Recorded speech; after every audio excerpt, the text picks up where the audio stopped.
Hello again, Gary Stearman with another update from Prophecy in the News. Wishing you a great day. It is Friday, the 30th of September, and today I'm going to comment on the weather. Well, everybody talks about the weather.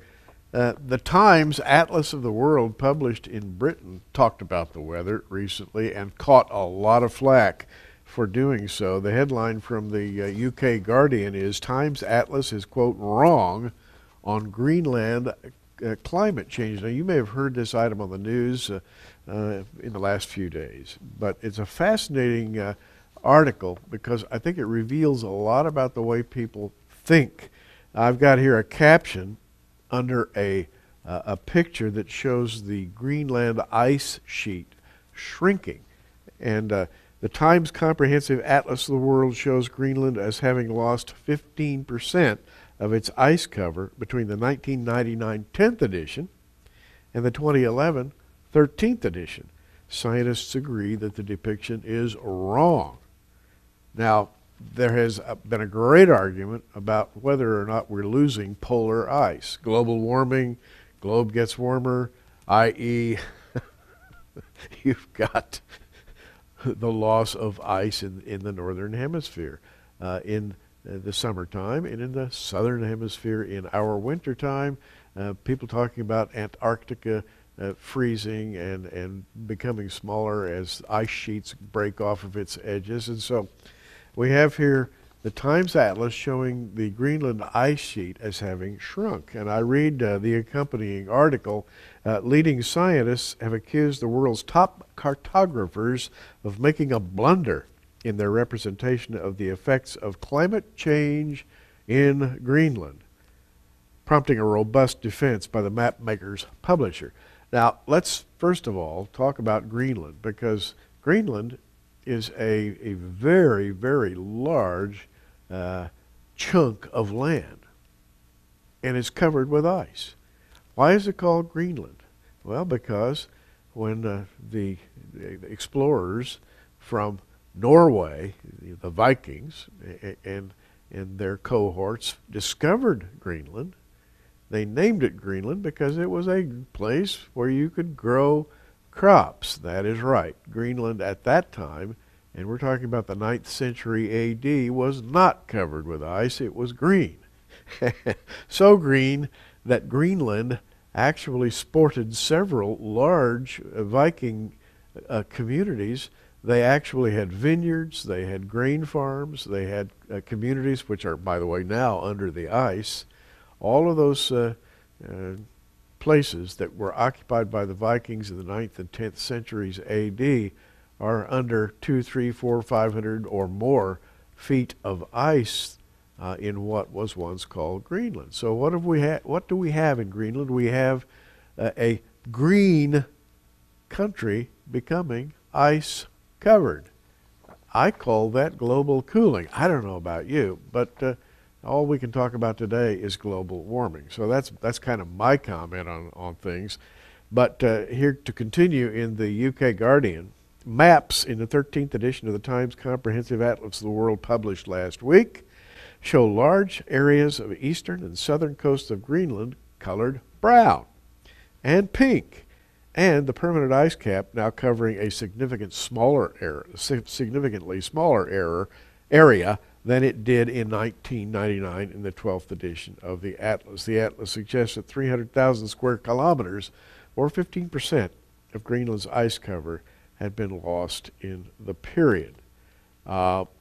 7 researchers at Cambridge University's Scott Polar Research Institute, backed by glaciologists in the U.S., Europe, and elsewhere, have said that both the maps and the figure of 15% are wrong.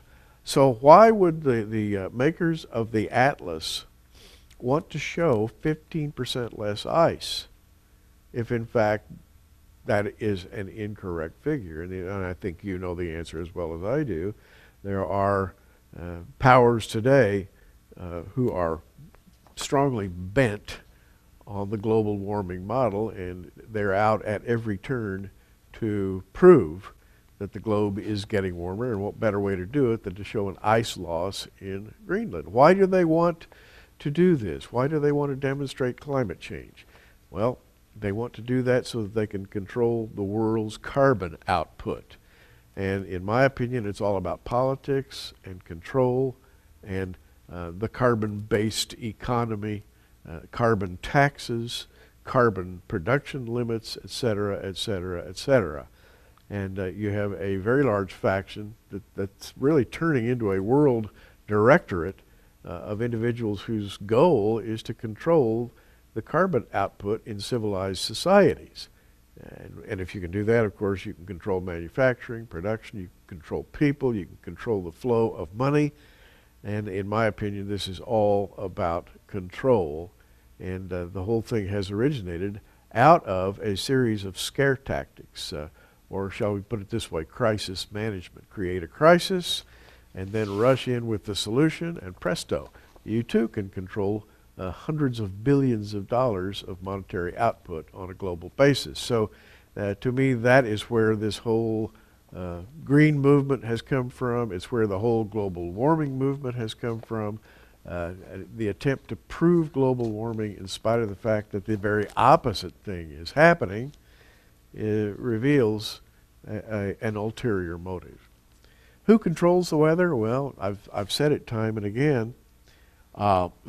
We have this in Job 37:5, God thundereth marvelously with his voice.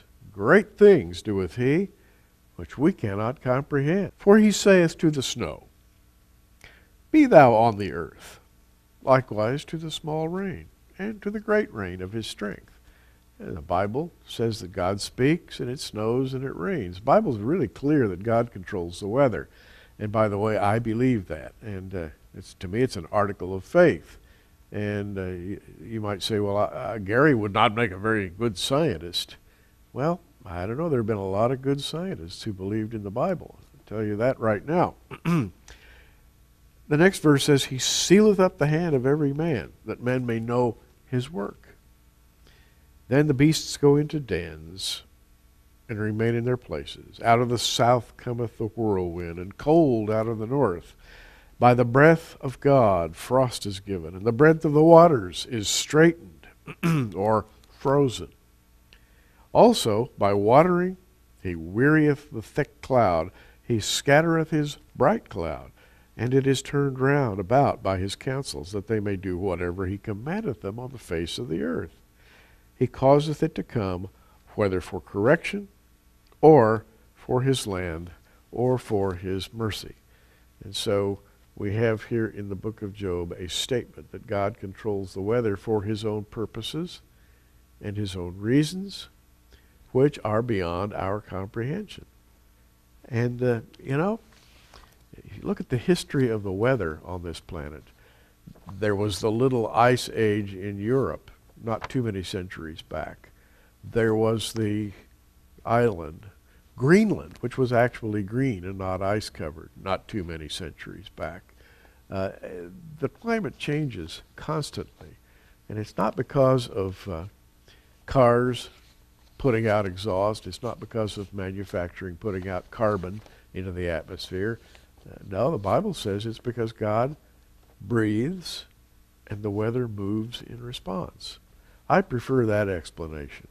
And next time you're looking at an atlas that says that the ice cap is shrinking, you might look at it extra long and validate for yourself whether that in fact is true or false. Gary Stearman, watching the world go by.